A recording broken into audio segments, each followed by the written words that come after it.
వస్తానన్నయ్య. రేయ్ ఇల్రా. ఏంటన్నయ్య? జేబేది, జేబులో పెన్ ఏదిరా? అది మర్చిపోయావా? Useless fellow. బ్రదరు రండి. ఏంటండి ఇదిగో బారే. ఏంటండి స్పీడ్గా రాసేయడం కాదు, ఎంత రాసామన్నది ముఖ్యం. All the best. ఏంటయ్యా జేబులో పెన్ లాగేసుకున్నావు? పోలీసుల చేతుల్లోంచి గన్ లాక్కుంటేనే దిక్కులేదు, పెన్ లాక్కుంటే గిజగిజలాడతావేంటయ్యా? అయినా నీ పెన్ ఎంత ఉంటుంది? మహా ఉంటే 10 రూపాయలు. 50 ఇస్తా, నీకేమైనా అభ్యంతరమా? దండమండి. 50కే దండమా? అందుకు కాదు సార్, మీ తమ్ముడికి పెన్ ఇవ్వాల్సిన అవసరం, అది వెంటనే సంపాదించే తీరు చాలా గొప్పదండి. Real you are great. టైంకి పెన్తో కనబడినందుకు నీకు థ్యాంక్స్.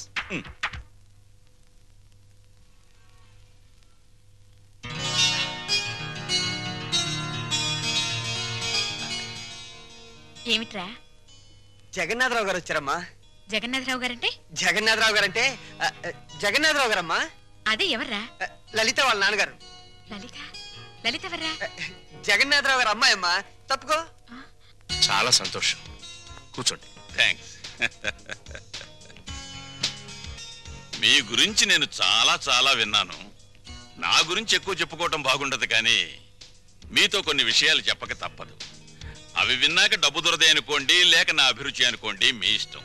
నేను అమెరికా వెళ్ళినప్పుడు అప్పట్లో గాంధీ గారిని 5 లక్షలు పెట్టుకున్నాను. ఇది మన గాంధీ గారి? కాదు కాదు, గాంధీ గారి బొమ్మని. ఎక్కడ? అమెరికాలో. కరెక్ట్. హాలీవుడ్ వెళ్ళినప్పుడు ఎలిజబెత్ టైలర్ తలపిన్నుని 50,000 పెట్టుకున్నాను. ఇది మాత్రం డబ్బు దొరదండి. Is correct.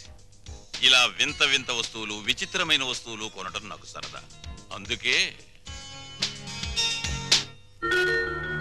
మీ దగ్గర యాంటిక్ వాల్యూ ఉన్న కుర్చీ ఉందని తెలిసి అది కొనాలని వచ్చాను. ఆ కుర్చీనా? అదే, ఎంత కావాలో చెప్పండి, ఇవ్వటానికి నేను సిద్ధం. చూడండి జగన్నాథరావు గారు, ఆ కుర్చీ మా ఇంట్లో తరతరాలుగా ఉంటుంది. మా ముత్తాతలు ఆ కుర్చీలో ఊగారు, నవ్వారు, నవ్వించారు, మనవాళ్ళని ఆడించారు, మనవరాలకు జోలపాడారు. మా నాన్న ఆ కుర్చీలో కూర్చుని రే అని పిలిస్తే 10 తరాల గొంతులు మాకు వినిపిస్తాయి. అయినా రఘురామయ్య గారు, అతనిది కొత్త నోట్ల పెళపెళ్లాడే వయస్సు. ఏదో అంటాడు, మీరు కాస్త ఆలోచించి. క్షమించండి, ఈ ఇంట్లో నా మనసు రంగడి మాట ఒక్కటి. బ్యాంకు బ్యాలెన్స్ ఉన్నవాడు కాదు, మనసులో మంచితనం అనే బ్యాలెన్స్ ఉన్నవాడే నిజమైన ధనవంతుడని అర్థమైంది. వస్తాను. Just minute. జగన్నాథరావు గారు, మీరు వచ్చింది కుర్చీ కొనడానికి కాదు అనిపిస్తోంది. మీరేదో దాస్తున్నారు. పర్వాలేదు, చెప్పండి. మీ అబ్బాయి రాము ఇతనే కదూ? అవును. నా ఒక్కగాను ఒక్క కూతురు మీ వాడు ప్రేమించుకున్నాడు.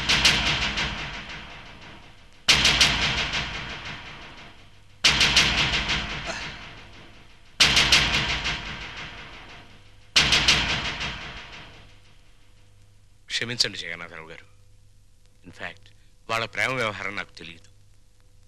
మీరు ఆడపెళ్లివారు, వాళ్ళ పెళ్లి విషయంలో ఏం చేద్దాం అనుకుంటారో చెప్పండి. వీళ్ళిద్దరికీ పెళ్లి చేస్తే బాగుంటుందని. తప్పకుండా జరిపిద్దాం. కానీ ఒక్క విషయం. ఏమిటి? నేను ఇక్కడికి వచ్చింది మా అమ్మాయిని మీ ఇంటికి కోడలిగా పంపించాలని కాదు, మరి మీ అబ్బాయిని మా ఇంటికి అల్లుడిగా తీసుకువెళ్ళాలి. అంటే పెద్దవాణ్ణి ఇల్లరికం చేసుకోవాలని, అంతేగా అన్నయ్య గారు? అంతేనమ్మా, అంతే. అంతే ఏంటండి? అంతే. తల్లిదండ్రులు పిల్లల్ని కనేది అమ్ముకోవడానికి కాదండి. అంతగా కావాలంటే మీరే మా ఇంటికి రండి, మీ కూతురుతో పాటు. బాగుందయ్యా, వ్యాపారాలు వదిలి నన్ను రమ్మంటావా? బాగుందండి. మమకారాలు చంపుకుని వాణ్ణి పంపంటారా? కూతురు తప్ప కొడుకులు లేనివాణ్ణి. అల్లుడు నా కొడుకు కావాలని, నా ఆస్తులకు వారసుడు కావాలని అనుకున్నా. లక్షలు ఇస్తానన్నా ప్రాణం లేని కుర్చీనే ఇవ్వటానికి ఒప్పుకొని మీరు ప్రాణం ఉన్న బిడ్డను మాత్రం ఎలా ఇస్తారు? అది గ్రహించే ఈ సంబంధం వదులుకోవలసి వస్తుంది. వస్తా.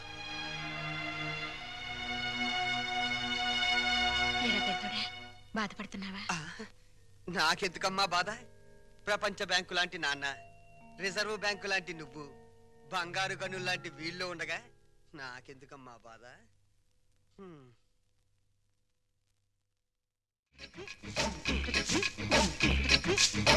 అరే చోటమియా, పని చేస్తున్నావా? ఏ కనిపించట్లా? వారు నా కోడికలో ముళ్ళ పందిలాగా నీకు ఏకలు నెక్కబరుచుకునే గాని నీ బుర్రలో ఏకంత కూడా గుద్దు లేదురా. తెచ్చి సన్నాసి, మనం ఓ కష్టపడి పని చేయకూడదు, పని చేస్తున్నట్టు యాక్టింగ్ చెయ్యాలి. మన ఇద్దరికి జైల్లోకి రాగా